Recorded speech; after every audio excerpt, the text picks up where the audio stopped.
Students, good evening. कैसे आप सब? स्वागत है आप सबका अपने बेहतरीन से एप्लीकेशन केसीएल ट्यूटोरियल में। और जल्दी से आप लोग लाइव जुड़ जाइए तो हम क्लास स्टार्ट करते हैं।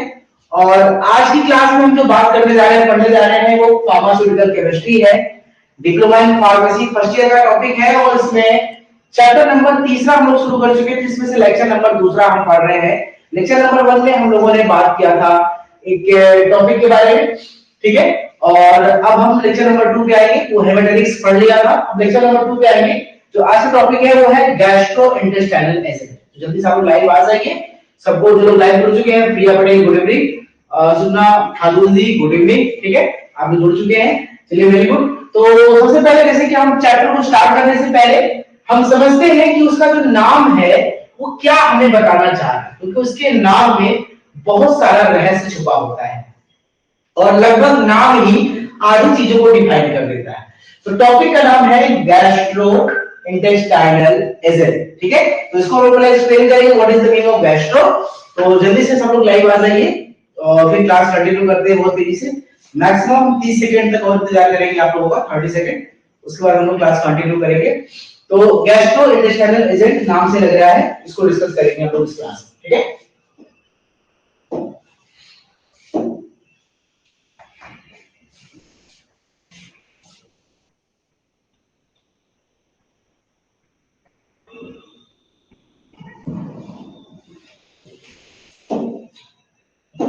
चलिए कंटिन्यू करते हैं हम लोग।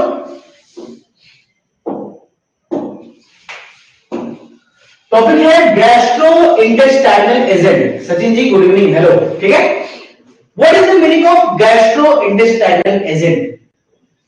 तीनों को समझते हैं। गैस्ट्रो का मतलब होता है हमारा गैस्ट्रिक एरिया, और गैस्ट्रिक एरिया मतलब पेट। अगर आप ये स्ट्रक्चर अपना देखिए तो आपका ये जो पोर्शन है, ये जो लीवर और स्टमक, ये जो पोर्शन है लीवर और स्टमक, उसके नीचे पैंक्रियाज, ये जो पोर्शन है ये आपके गैस्ट्रिक एरिया के अंतर्गत आता है। इसमें आता है गैस्ट्रिक एरिया, कौन कौन सा?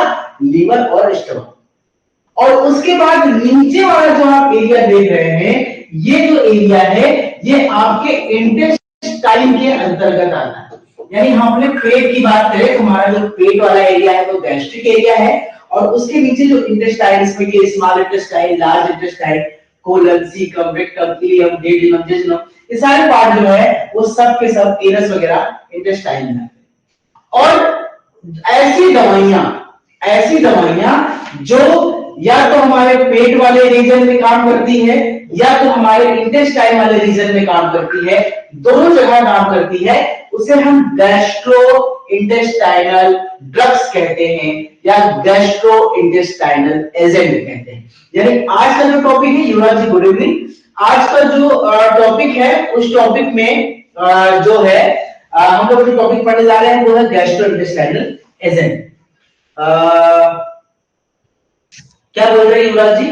स्पीड सोलो मेरा स्पीड सोलो ही रहता है भाई, है ना, बहुत तेज नहीं बोल रहा हूं, ठीक है। तो हम लोग फिर से कंटिन्यू कर रहे हैं कि हम लोग क्या पढ़ेंगे, गैस्ट्रोइंटेस्टाइनल एजेंट। अब हम ये जानने वाले हैं कि ऐसी कौन सी दवाइयां हैं जो हम पेट के लिए और इंटेस्टाइन के लिए देते हैं। लेकिन उसको समझने से पहले हमें चीज ये समझना होगा कि ऐसी कौन सी दिक्कतें हैं जो हमारे पेट और इंटेस्टाइन में होती है।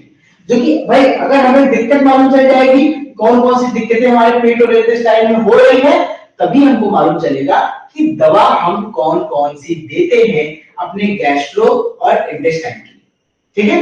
चलिए आगे बात कर लेते हैं। अब सबसे पहले शुरुआत करते हैं अपने पेट वाले पार्ट्स। देखिए हमारे पेट के अंदर, ये मैंने आपको पेट का स्मॉल स्ट्रक्चर दिखाया है, अभी डिटेल स्ट्रक्चर दिखाऊंगा। हमारे पेट में सबसे खास बात क्या है? एसिड पाया जाता है।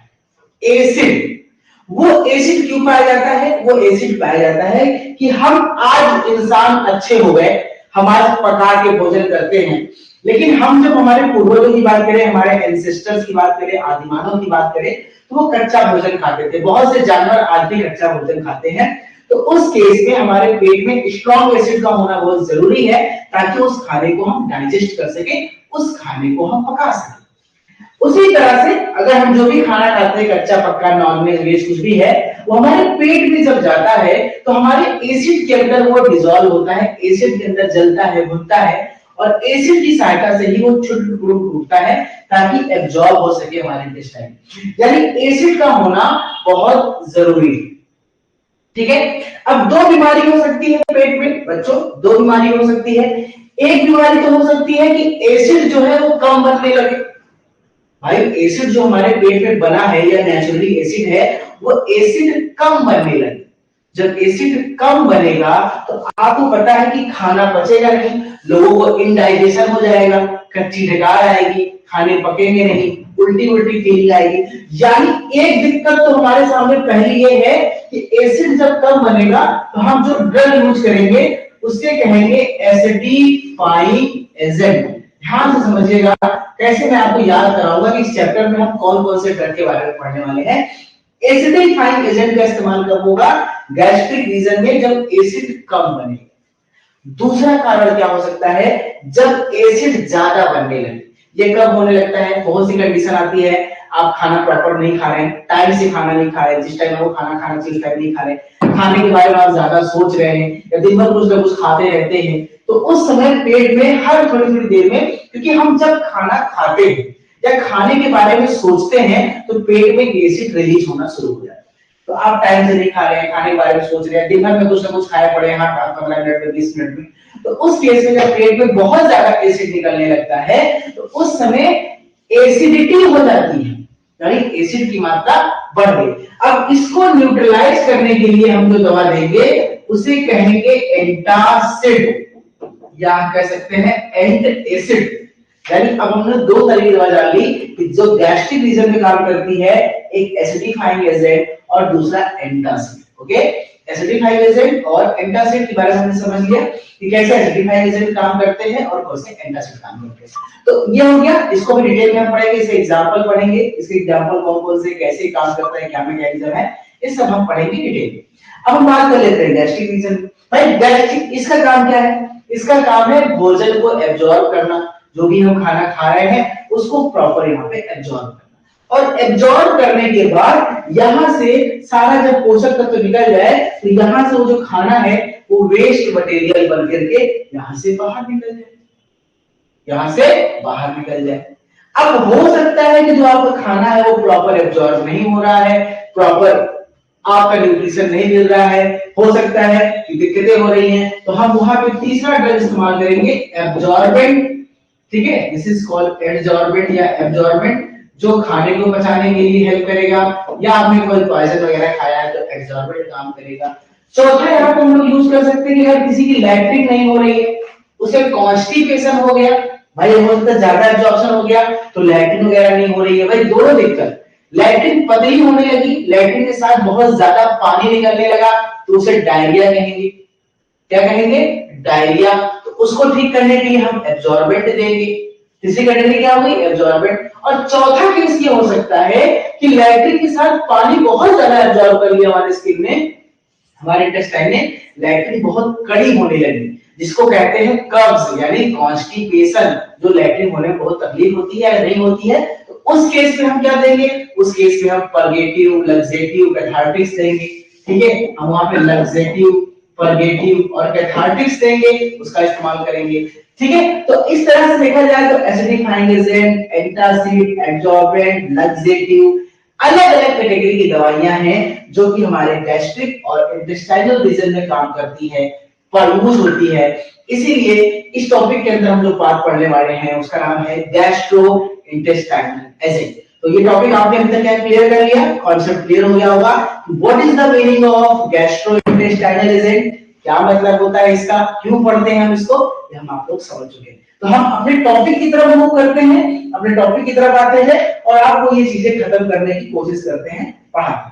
ठीक है, तो सबसे पहले हम जो पढ़ने जा रहे हैं आपको पता होना चाहिए कि हम पढ़ने जा रहे हैं pharmaceutical chemistry B pharm first year में चैप्टर नंबर 3 का lecture number 2 gastrointestinal agent.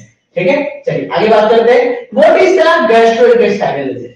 फिर मैंने कहा कि जो हमारा जीआईटी होता है उसमें इंटेस्टाइन है, स्टमक है, स्मॉल इंटेस्टाइन, लार्ज इंटेस्टाइन, इन सभी भागों में जिन दवाओं का इस्तेमाल किया जाता है अलग अलग दिक्कतों को दूर करने के लिए, उन्हें ही हम जीआईटी एजेंट कहते हैं।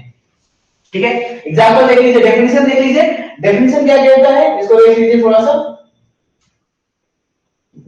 अब दिख रहा है क्या? दिख रहा है, ठीक है, थोड़ा सा प्रैक्टिस कम करते हैं, अब दिखेगा क्लियर।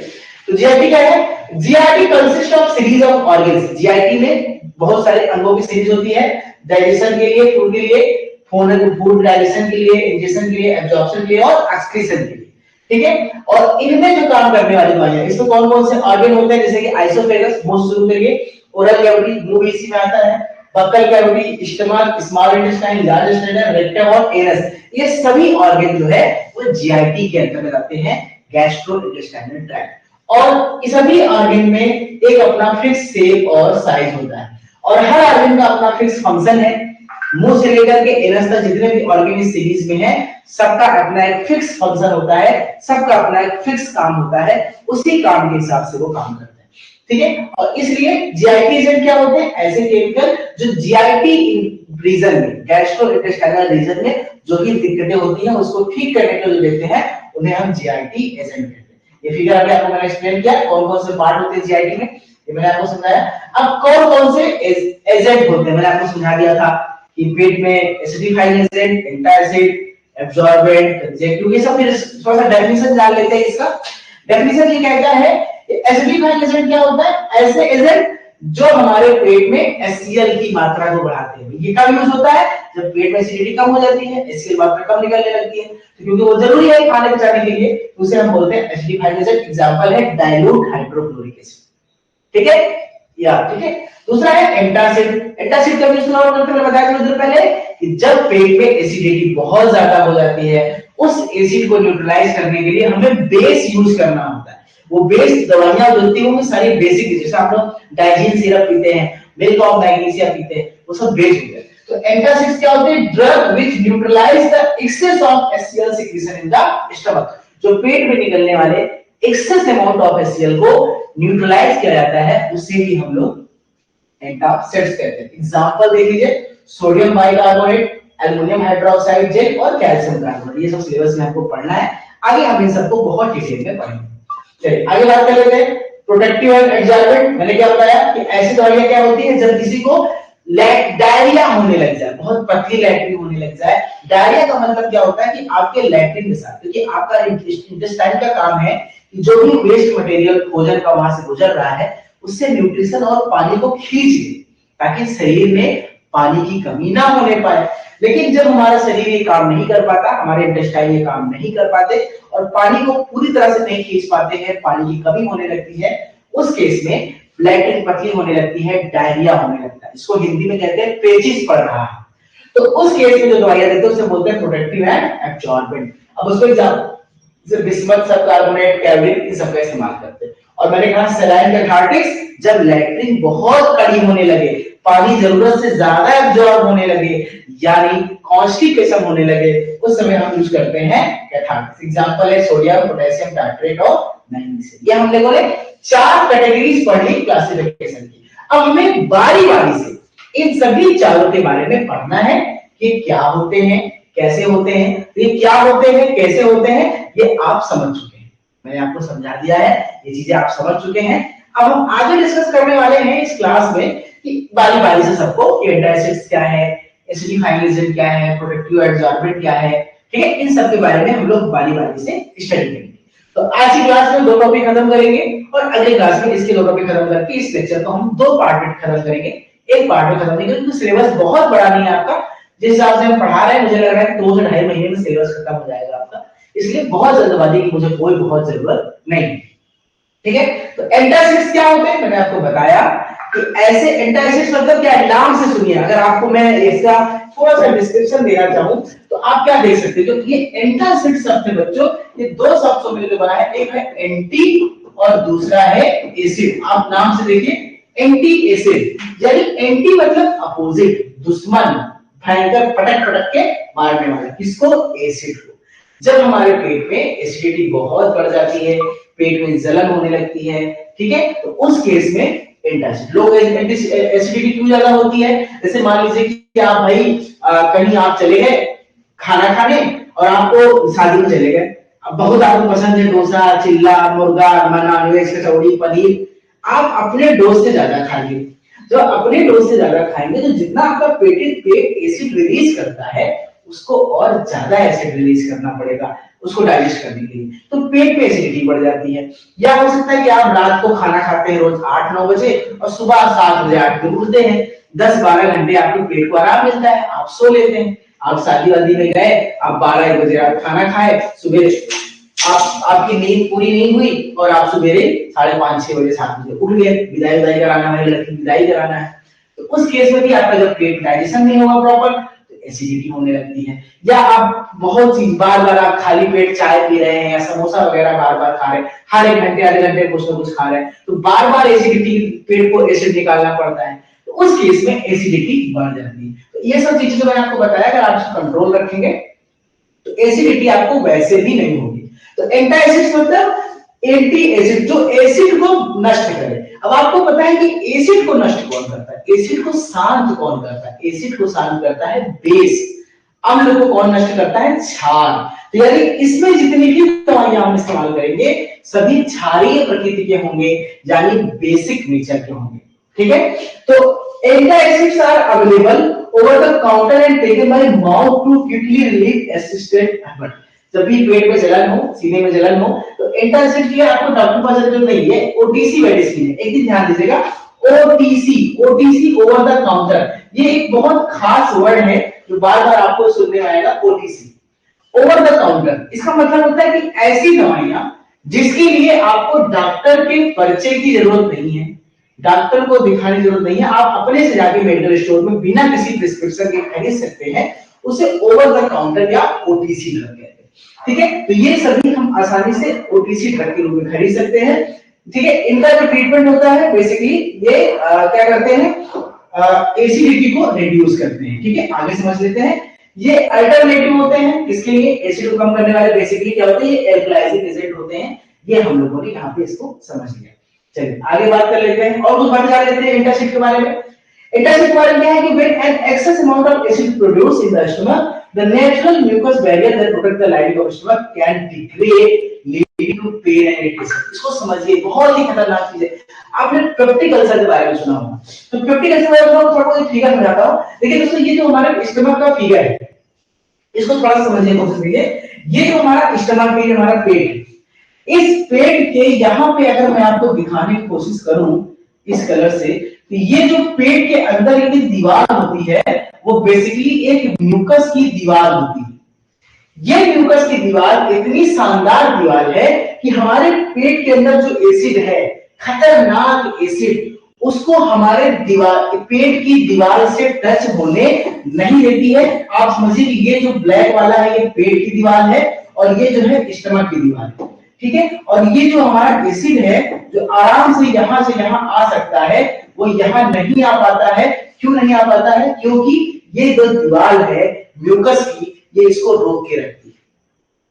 लेकिन अगर बहुत ज्यादा एसिडिटी होने लगे, बार-बार एसिड निकलने लगे और आपके शरीर में एसिड की मात्रा लगातार ज्यादा बनी रहे, तो हो सकता है कि आपका जो एसिड का जो दीवार है, ये जो आपकी एसिड की मात्रा है, ये यहां से जो दीवार है वो कटने लग जाए। ये जब दीवार कटेगी तो इस पोर्शन को दोस्तों क्या कहते हैं? इस पोर्शन को कहते हैं इरोजन। यानी कि जब आप देखिए, जब आपकी म्यूकस की दीवार बीच-बीच से कटने लगेगी तो डायरेक्ट जो आपका एसिड है वो आ करके आपके इस दीवार को टच करेगा। किसके? पेट की दीवार को। और हमें बहुत ही ज्यादा पेन होगा, बहुत ही ज्यादा तकलीफ होगी। इसी बीमारी को पेप्टिक अल्सर कहते हैं। तो पेप्टिक अल्सर भी ज्यादा दिक्कत कर सकता है जब हमें एसिडिटी बहुत ज्यादा होती है, हद से ज्यादा एसिडिटी होती है, ठीक है। यही मैं आपको समझाने की कोशिश कर रहा था कि what is the meaning of acidity. तो नेक्स्ट पॉइंट ये कह रहा था, जब हम एक्सेस अमाउंट पे क्या लेते हैं, एसिडिटी होती है तो हमारे बॉडी में ये स्टमक की लाइनिंग को काट सकता है, जिसे हम पेप्टिक अल्सर कहते हैं। इस केस में भी हमें एंटासिड का इस्तेमाल करता है ताकि पेट के अंदर जो एसिडिटी है उसको हम न्यूट्रलाइज कर सके, उसको हम खत्म कर सके, ठीक है। एंटासिड जो होते हैं वो बेसिकली जीआईटी के अंदर एक्सेस एचसीएल को रिलीज करने के लिए इसका इस्तेमाल किया जाता है। एंटासिड जो होते हैं बेसिकली एल्कलाइन होते हैं, यानी कि बेसिक नेचर के होते हैं, ये मैंने आपको पहले ही बता दिया। और यही बेसिक नेचर एसिड के साथ रिएक्शन करके सॉल्ट बनाएगा, उसको नष्ट करेगा। ये हाइपर एसिडिटी हाइड्रोक्लोरोसिटी इन सबको नॉर्मल करने के लिए एंटासिड का इस्तेमाल किया जाता है। और ठीक है, ये हमने देख लिया। अब एंटासिड में कुछ क्लासिफिकेशन देखते हैं। तो ऐसे कितने प्रकार के एंटासिड्स होते हैं, कितने प्रकार के एंटासिड्स मार्केट्स में आते हैं जिसको हम इस्तेमाल कर सकते हैं। एक होता है सिस्टेमिक एंटासिड, यानी ऐसे एंटासिड जिसको हम एज ए टैबलेट खाते हैं, एज ए सिरप पीते हैं, तो वो हमारे ब्लड में जाके घुलता है और हमारे ब्लड में घुलने के बाद हमारे ब्रेन से काम करता है, नर्वस सिस्टम से काम करता है, एसिड को घटाने की, एसिड के रिलीज को कम करता है। यानी ये कैसे काम करेगा, ये बेसिकली आपका एब्जॉर्बेबल है, यानी कि हमारे ब्लड में एब्जॉर्ब हो जाता है, ब्लड में पहुंच जाता है।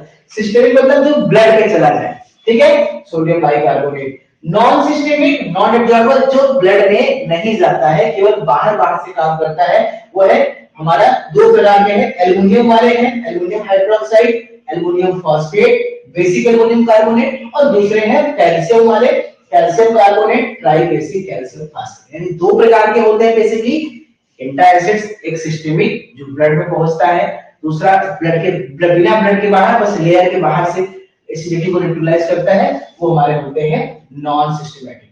और तीसरा है मैग्नीशियम। नॉन सिस्टमैटिक में ही मैग्नीशियम वाले कौन कौन से हैं, मैग्नीशियम कार्बोनेट, मैग्नीशियम सिलेट और मैग्नीशियम हाइड्रोक्साइड। मैग्नीशियम हाइड्रोक्साइड बहुत ही फेमस एग्जांपल है, इसे मिल्क ऑफ मैग्नीशिया भी कहते हैं। एग्जाम में कई बार इसका क्वेश्चन पूछा गया है।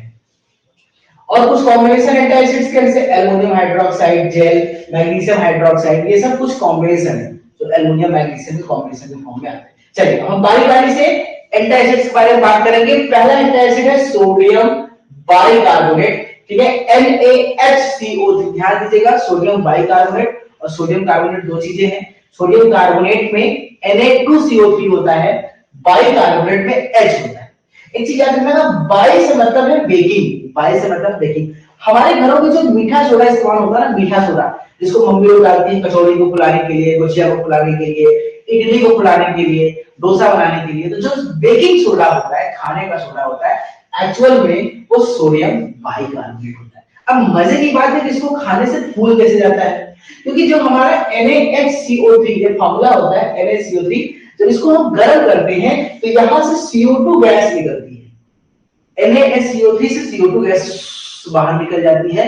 तो जब वो उड़ती है तो वो फूल के निकलती है। तो उसी तरह से इडली हो, डोसा हो, पूरी हो, कचौड़ी हो, समोसा हो, कुछ भी चीज छानने वाली चीज हो, तो जब CO2 निकलता है तो फूल जाता है, सॉफ्ट हो जाता है। इसलिए बड़ा इस्तेमाल किया जाता है इसको खाने की सोडे के रूप में। और इसके साथ साथ ये एंटी एसिड एक्टिविटी भी जो करता है, यानी खाने को एक्टिविटी कम करता है। तो कुछ बातें जान लेते हैं कि बेकिंग सोडा को हम सोडियम बाइकार्बोनेट भी कहते हैं। ये मेडिसिनल इजिप्शियन ने सबसे पहले इसके बारे में बताया था और उन्होंने इसका फार्मूला निकाला था कि ये Na2CO3 से ही बनाया जाता है, ठीक है।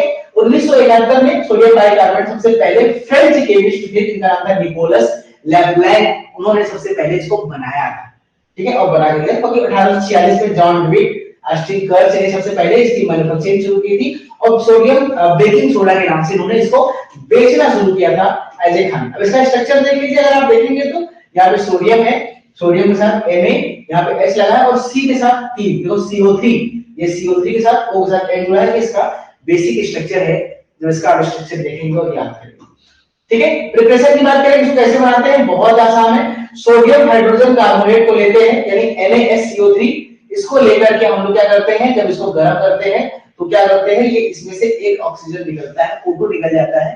तो ये NaSCO3 आपका जो बन रहा है, ये आसानी से बनता है। कैसे देखा जाए तो सोडियम बाइकार्बोनेट के द्वारा ही इसको बनाया जाता है, ठीक है। सोडियम कार्बोनेट से Na2CO3 से वाटर का रिएक्शन कराते हैं तो ये NaCO3 बनता है। देखिए सेक्शन देखिए, ये सोडियम, आप स्ट्रक्चर देखिए, ये Na2CO3 क्या है, ये सोडियम कार्बोनेट है।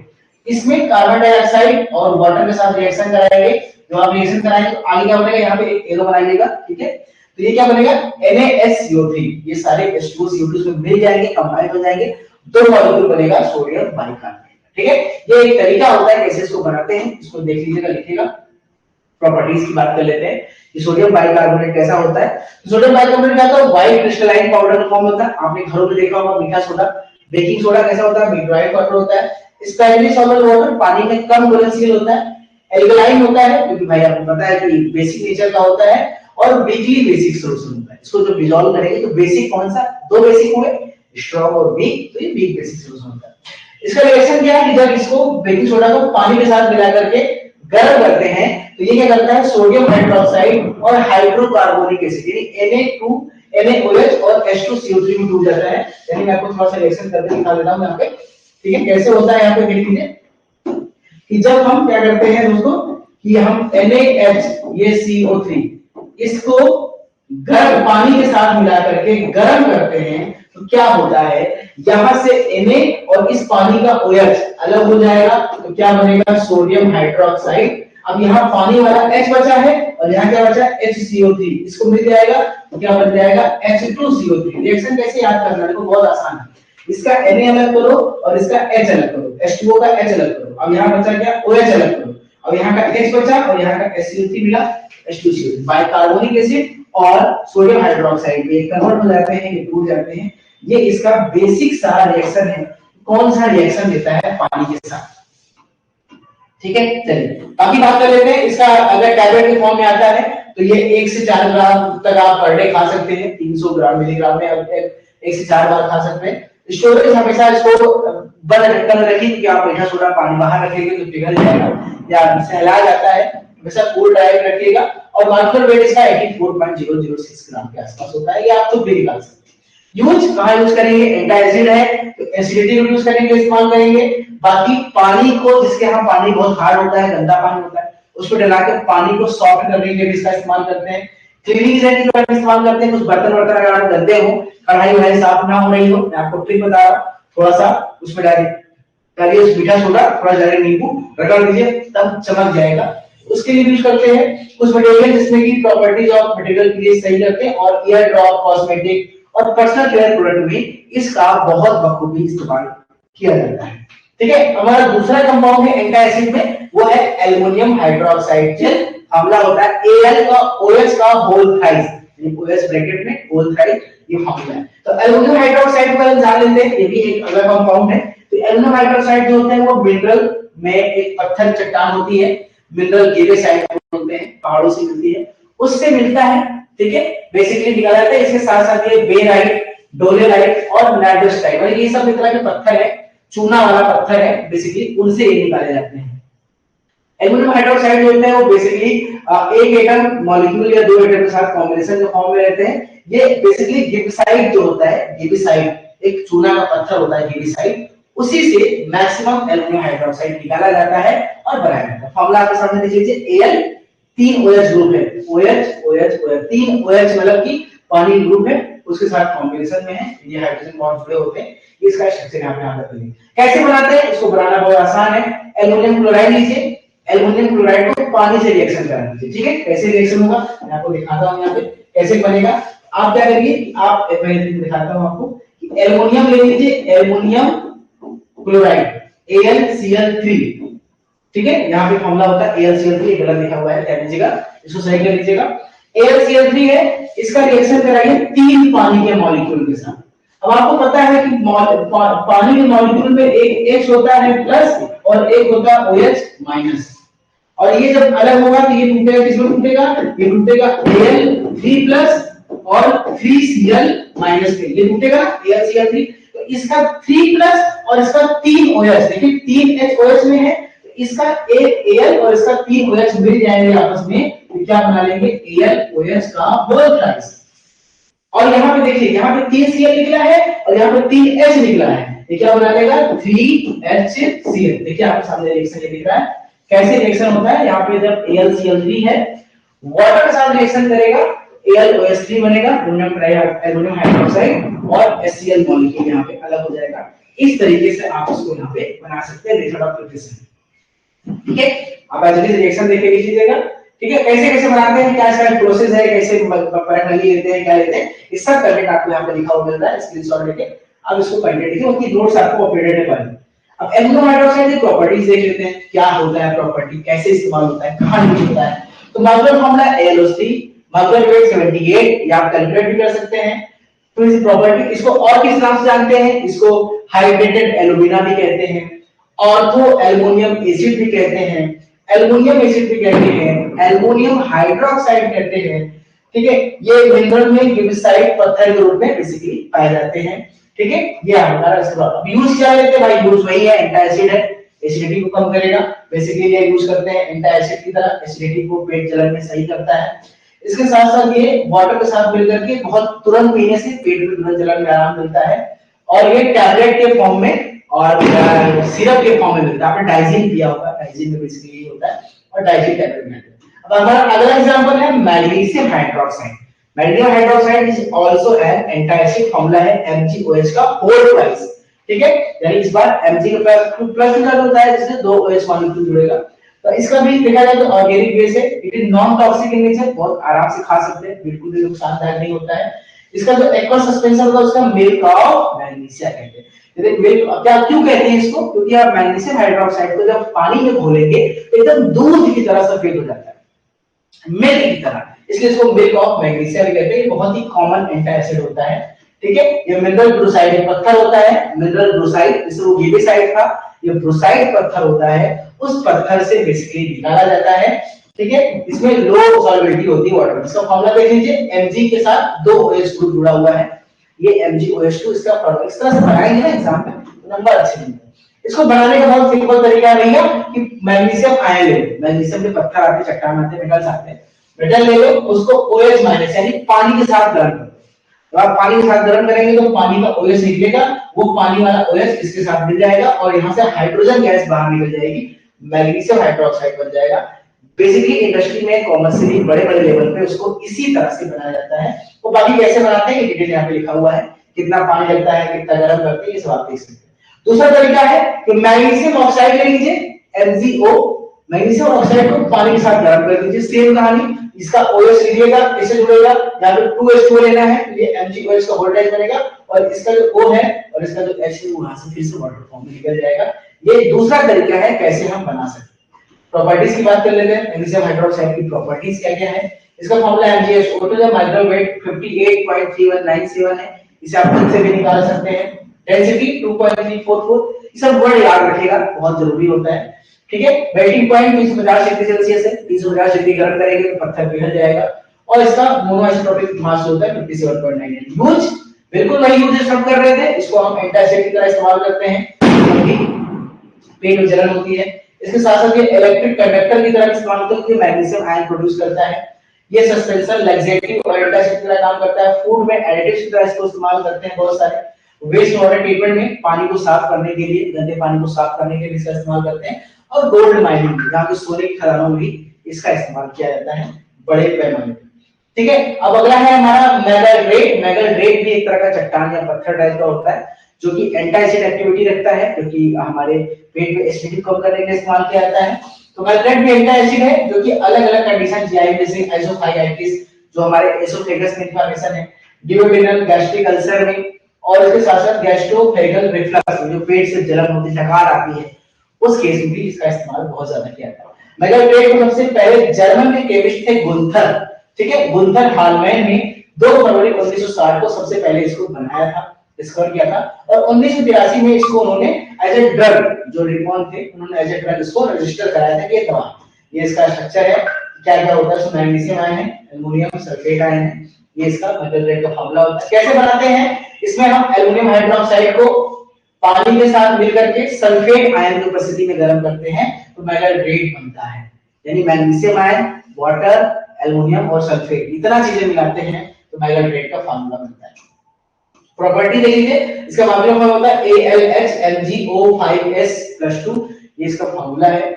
सिनोनिम इसको मैगलरेटो, मैगलरेटम, अगस्ट्रिन को भी बोलते हैं। मॉलिक्यूलर वेट 164.36 होता है। कंपोनेंट जो है इसमें बेसिकली कौन कौन से पाए जाते हैं ये इतना जानना आपकी जरूरी नहीं है।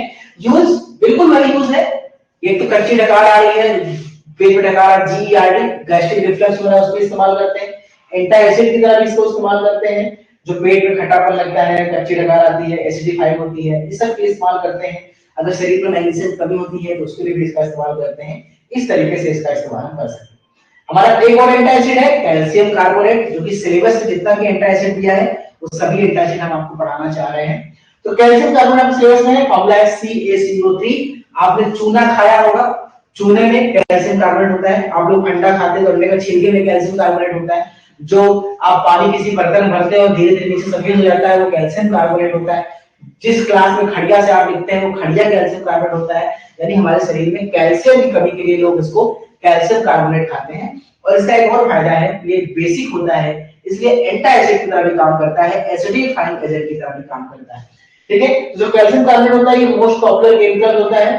ठीक है, सबसे पहले क्लासरूम में इसको चार के रूप में इस्तेमाल किया जाता है। ठीक है, ये अर्थ क्रस्ट में धरती में मिट्टी में पाया जाता है, लाइमस्टोन, मार्बल, जितने भी चट्टान, टाइल्स, पत्थर सब में हमारे कैल्शियम कार्बोनेट पाए जाते हैं। फॉर्मूला देख लीजिए CaCO3, ये इसका फॉर्मूला होता है। कैसे इसको बनाएंगे, कैसे इसको बनाते हैं, इसको बनाने का सिंपल तरीका है, कार्बन डाइऑक्साइड को लेकर के चूने के पानी के साथ गर्म कर दो, यानी चूने का पानी ले लो, CO2 के साथ गर्म कर दो, उबाल दो, बुलबुला निकलेगा, तो जब क्या आता सफेद सफेद वो हमारा कैल्शियम कार्बोनेट होता है। देखिए कैसे बनाते हैं, कैल्शियम हाइड्रोक्साइड है, वाटर से गर्म किया CO2 के साथ तो CaCO3 बना। कैल्शियम क्लोराइड को भी सोडियम कार्बोनेट से रिएक्शन करा करके हम कैल्शियम कार्बोनेट निकाल सकते हैं। दो तरीके हैं कि दो तरीकों से हम इसको ऑब्टेन करते हैं। Properties, formula CaCO3, melting point 82.825 molar mass और सॉल्युबिलिटी। ठीक है, यूज क्या है, ये इंपॉर्टेंट रोल्स करता है in the building of material, marble, tiles, पत्थर, इन सब बनाने में इसका इस्तेमाल है। शरीर में कैल्शियम कमी के लिए इसका इस्तेमाल कर सकते हैं, शरीर में एंटी एसिड की तरह इसका इस्तेमाल कर सकते हैं। ठीक है, ये सभी इसके बेसिकली पेंट बनाने में, फॉल बनाने में, प्लास्टिक बनाने में भी कैल्शियम का बहुत ज्यादा इस्तेमाल किया जाता है। तो दोस्तों हम लोगों ने पढ़ लिया एंटी एसिड्स, अब बचे क्या, एसिडिफाइंग एजेंट, प्रोटेक्टिव एडजॉर्बेंट और डायरिया के लिए जो हमारे कैथार्टिक्स। तो ये तीन टॉपिक जो है वो हम पढ़ेंगे कल की क्लास में, क्योंकि आज की क्लास ऑलरेडी हमारी 40 मिनट के आसपास की हो चुकी है। तो आज इसको इतना ही रहने देते हैं, सिलेबस बहुत आराम से खत्म हो रहा है। तो अगली लाइव क्लास हम जब भी लेंगे उसमें हम लोग इसके आगे का टॉपिक पढ़ेंगे, यानी इसका लेक्चर नंबर 2 डिस्कस करेंगे नेक्स्ट क्लास में। तो आज के लिए इतना ही काफी है। Thank you so much, take care, सबको गुड नाइट, पढ़िए लिखिए, मस्त रहिए।